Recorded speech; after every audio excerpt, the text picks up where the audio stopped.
Guddu cartoon. এখন দেশত এখন ডাঠ হাবি আছিল আৰু সেই হাবিতে এটা কাউৰী আৰু এটা হৰিণে বাস কৰিছিল। সিহঁত দুয়ো নলে গলে লগা বন্ধু আছিল। হৰিণাটো দিনক দিনে বৰ ধুনীয়াটো হৈ পৰিছিল আৰু তাকে দেখি সেই হাবিতে থকা শিয়াল এটাৰ বৰ লোভ জাগিছিল। সি হৰিণাটোক খাবৰ বাবে সুবিধা বিচাৰি আছিল আৰু এদিনাখন কাউৰীটো নথকা অৱস্থাতে সি হৰিণাটোৰ ওচৰলৈ গ'ল আৰু হৰিণাটোৰ লগত কথা পাতিবলৈ ধৰিলে। আৰু তেনে সময়তে কাউৰীটো আহি সেই ঠাই পালেহি আৰু কাউৰীটো অহা দেখি শিয়ালে লৰালৰিকৈ আঁতৰি গ'ল।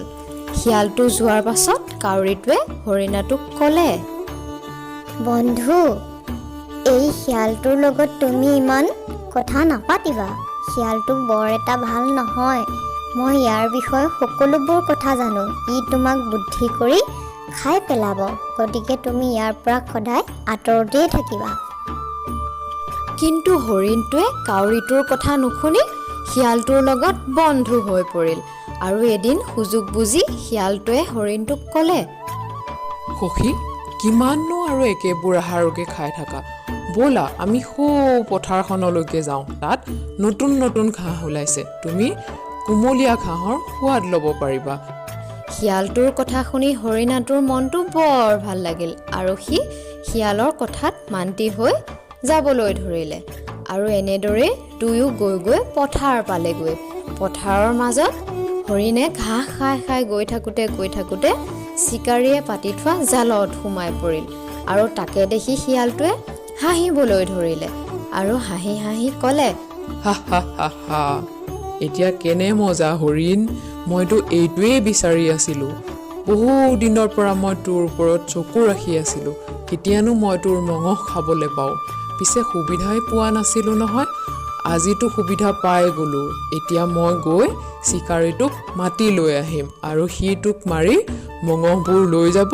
লগতে তোৰ ভৰিৰ টুকুৰাকেইটা মোক দি থৈ যাব আৰু মই দপালি মাৰি খাবলৈ পাৰিম।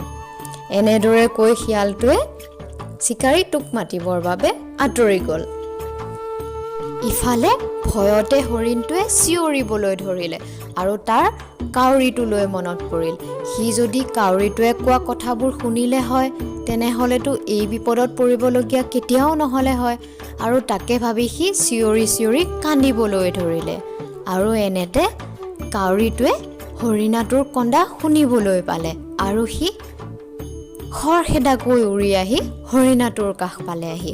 আৰু সি যেতিয়া হৰিণাটোক জালত বন্দী হৈ থকা দেখিলে, তেতিয়া সি হৰিণাটোক ক'লে, সখী, তুমি ভয় নকৰিবা।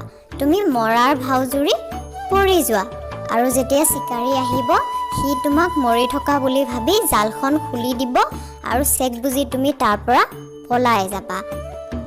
আৰু হৰিণাটোৱে তাকেই কৰিলে। সি মৰাৰ ভাও জুৰি পৰি থাকিল আৰু সেই সময়তে তালৈ চিকাৰীটো আহিল আৰু সি জালত এটা মৰা হৰিণা দেখিবলৈ পালে আৰু ক'লে,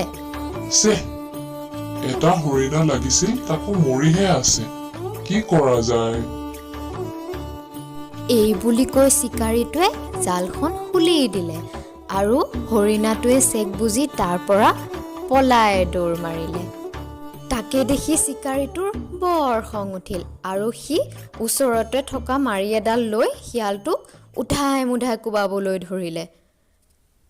গতিকে এই সাধুটোৰ পৰা আমি কি শিকিলোঁ বাৰু জানানে অকণিহঁত? এই সাধুটোৰ পৰা আমি ইয়াকেই শিকিলোঁ যে আনৰ অপকাৰ কৰিবলৈ গ'লে নিজৰহে অপকাৰ হয়।